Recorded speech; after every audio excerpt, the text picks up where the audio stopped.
Olá! Seguimos a nossa leitura, capítulo 12, A Paixão de Cristo pelo prisma da psicologia, alterando as matrizes da sua memória. A paixão de Cristo sempre foi alvo de debates. Talvez esse seja um dos assuntos mais discutidos, encenados e filmados de todos os tempos. No entanto, esse assunto crucial foi tratado frequentemente com superficialismo. O motivo é ter sido sempre focado pelos olhos da religião. Os fenômenos psicológicos que ocorreram nos bastidores da cruz são tão importantes quanto os teológicos. Aliás, são eles que fundamentam os fenômenos teológicos. Para se ter ideia do que estou afirmando, vamos analisar este pensamento. Os bastidores da cruz indicam que pela primeira vez na história, um pai viu seu filho morrendo e não fez nada por ele. Quantas implicações estão inseridas neste pensamento? Por que ele, o pai, não protegeu o seu filho, já que é o mais afetuoso dos seres? Se a pergunta for feita de outro modo, fica ainda mais insolúvel. Qual foi o maior sofrimento, o do filho ou do pai? Por que não houve uma solução que envolvesse menos dor? O que aconteceu na emoção e na memória de Deus diante da agonia do seu filho? Para executar o projeto de Deus, ou seja, a sua vontade, ocorreu algo que deixa em pânico os pressupostos humanistas da filosofia: a morte de um filho. Querendo escalar o mais alto monte da inclusão e da solidariedade, Deus abandonou, entre aspas, Jesus no vale mais cruel da violência. Por quê? Imagine que em sua poderosa memória, Deus tenha arquivado todos os estupros, assassinatos, violências, guerras, discriminações e demais formas de injustiça e crueldade cometidas no passado da história da humanidade. Agora vamos imaginar Deus na perspectiva da oração ensinada por Jesus. Qual é o seu maior problema para se relacionar com os seres humanos e dar a eles tudo o que é? A sua memória. Algumas pessoas nunca mais conversam depois de determinados atritos. Os atritos vividos foram registrados privilegiadamente na memória delas e se tornaram fatos inesquecíveis. Elas ficaram magoadas e, portanto, se afastaram daqueles que causaram a mágoa. A memória contém a colcha de retalhos da personalidade, tanto de Deus quanto dos seres humanos. Deus não pode passar por cima de sua consciência crítica. Não pode esquecer nossas loucuras.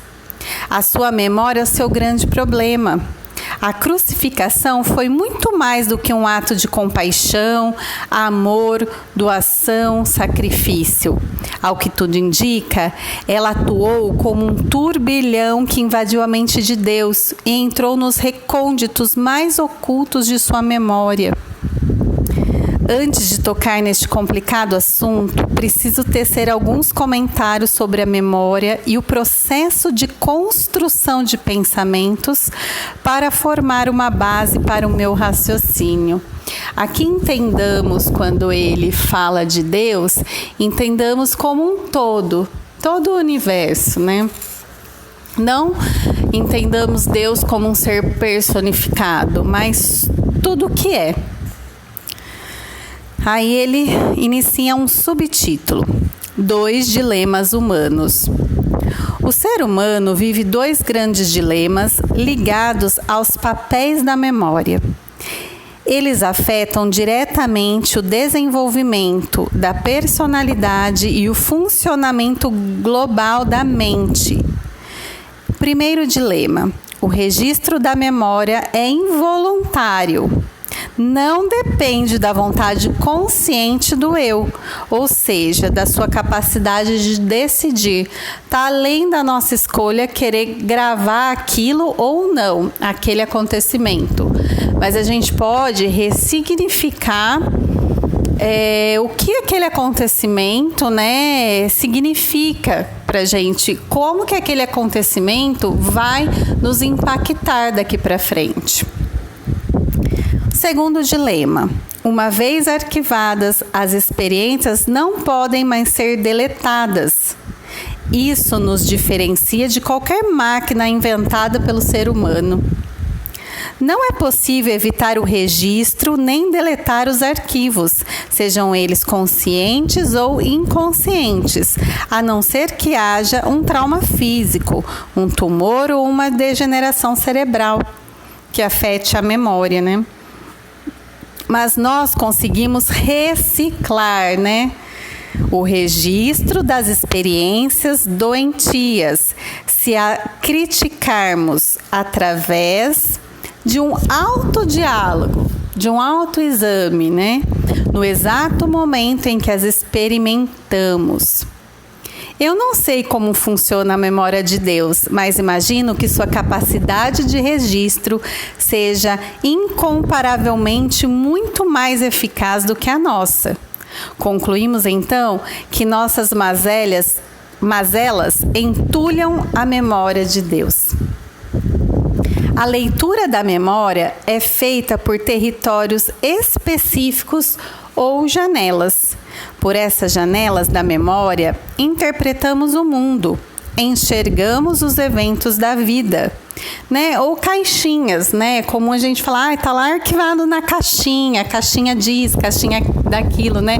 Dentro da nossa mente.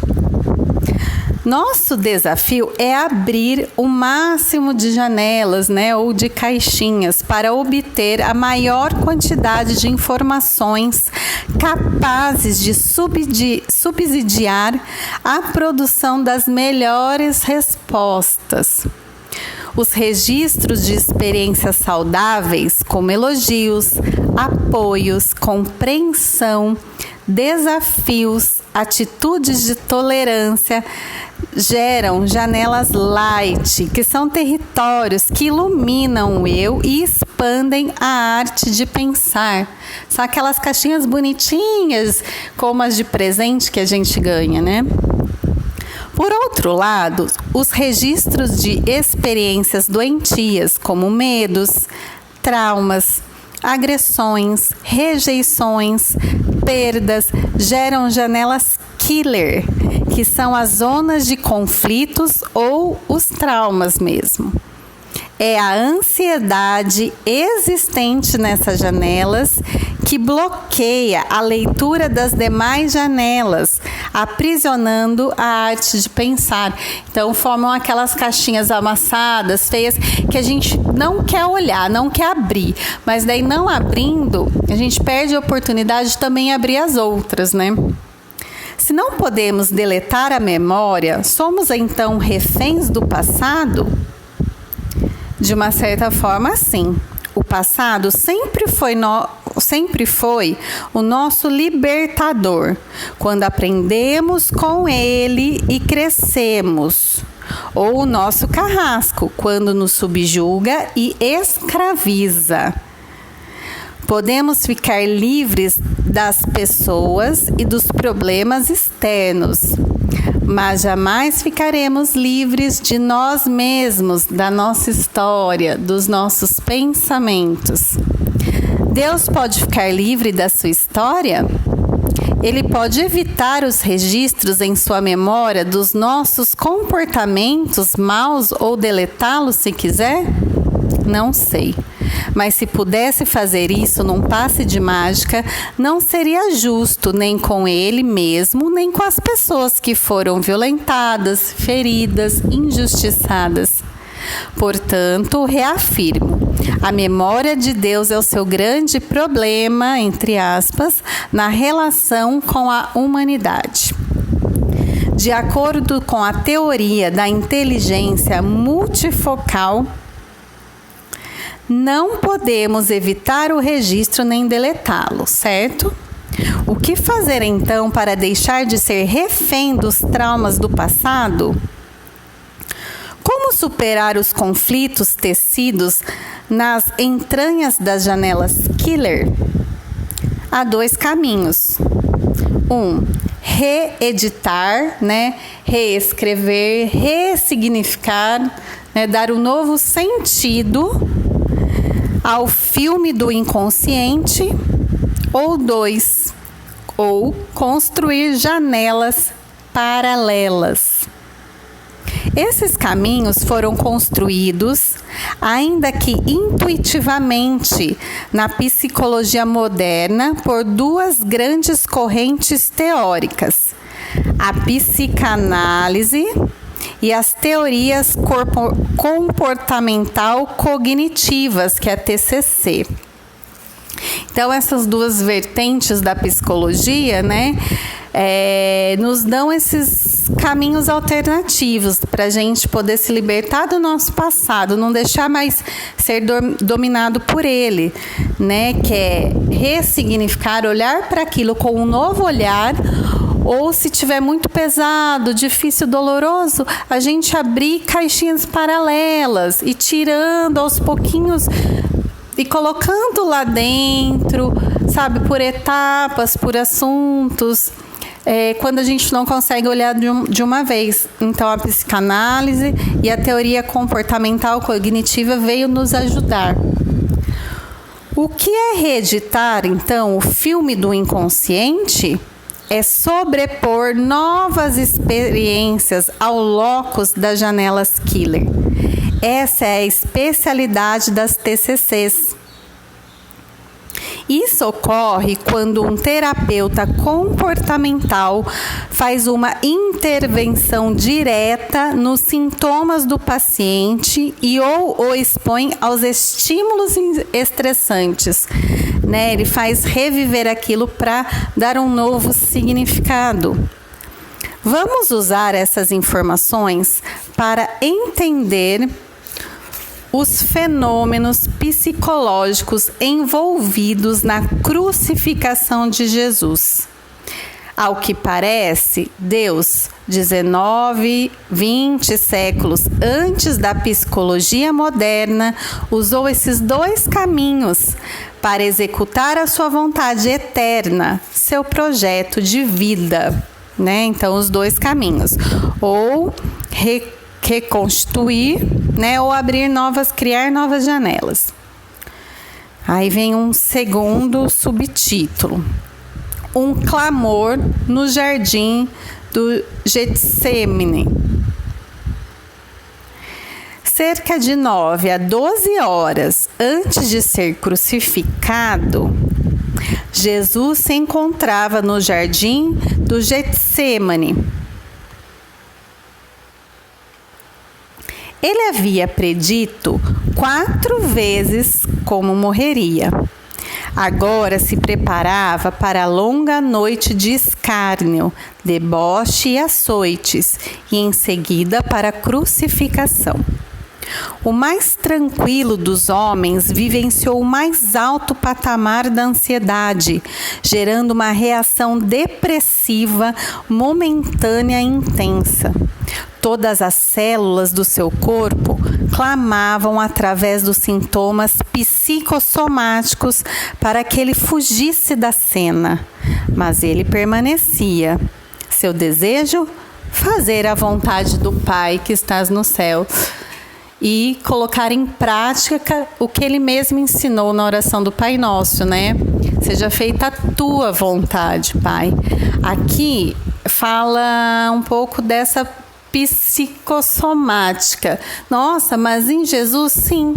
Jesus o espírito mais perfeito que encarnou aqui na Terra, vestiu um corpo de carne. Ele também estava sujeito às reações que o corpo teria conforme o que ele estava passando. Isso, a epigenética já está aí comprovando a longos estudos que o que sentimos afeta diretamente como as nossas células vão se comportar, e não somente mais o determinismo da genética, né? Jesus estava no apogeu da fama. Se quisesse ser um herói religioso, deveria esconder seu drama, camuflar a sua fragilidade. Chamou 3 discípulos, Pedro, Tiago e João, e teve a coragem e o desprendimento de dizer-lhes que a sua alma estava profundamente deprimida até a morte. Sabia que Pedro o negaria e que os 2 irmãos, Tiago e João, o abandonariam. Mas mesmo assim, abriu-se com eles. Foi honesto, transparente. Ensinou-nos assim a agir da mesma forma, mesmo quando as pessoas nos decepcionam. Ensinou-nos a não viver isolados. Devemos sempre abrir o nosso coração a alguns amigos, né? O desabafar, o dividir. Muitos intelectuais e líderes espirituais se isolam à medida que conquistam sucesso e fama, tornam-se mais infelizes. Foi nesse clima que Jesus, horas antes de morrer, viveu intensamente um dos pensamentos mais vivos da oração do Pai Nosso: faça-se a tua vontade, assim na terra como no céu. Esse é o 17º segredo desta oração. Jesus clamou ansiosamente: Pai, afasta de mim este cálice, mas não se faça a minha vontade, mas a tua vontade. A vontade do seu Pai estava em jogo. Se ele quisesse, sua vontade prevaleceria. Deus só aceitaria um sacrifício de amor, um ato único e espontâneo. No Jardim das Oliveiras, Jesus viveu o que pregou no Sermão da Montanha. É muito significativo. As azeitonas são prensadas para produzir um rico azeite. O mestre da vida foi prensado pela dor para reciclar a memória de Deus, para apagar os nossos malfeitos, para dar a chance de um novo recomeço para a humanidade. Estava chorando, ofegante, não queria morrer, mas pediu a Deus que executasse a sua vontade. Estava disposto a ir até o fim. Usando o princípio da técnica comportamental cognitiva, a TCC. Ao clamar, faça-se a tua vontade, Jesus sabia que essa vontade envolveria os insondáveis sofrimentos impostos pela crucificação. E o que era mais insuportável, para agradar o Pai, o Filho deveria amar quando odiado, incluir quando discriminado, perdoar quando escarnecido. Tarefa que nenhum ser humano jamais realizou em qualquer foco de tensão. O que aconteceu com Deus no momento em que Jesus morria?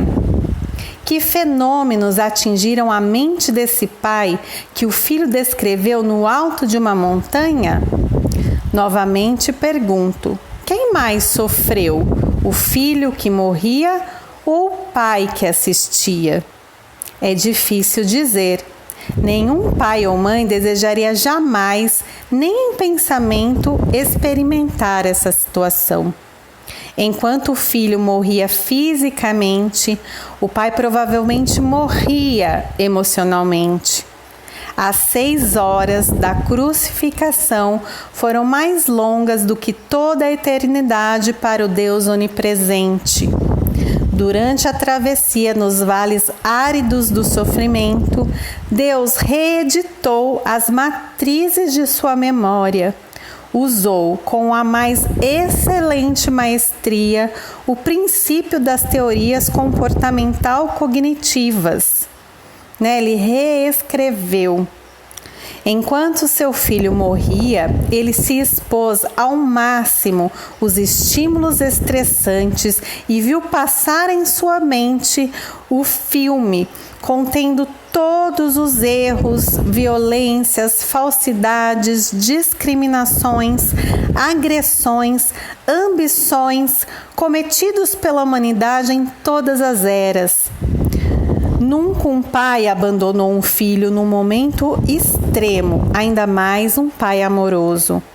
As cenas indescritíveis de 6 horas na cruz penetraram como um raio na memória sofisticadíssima de Deus, causando um vendaval sem precedentes.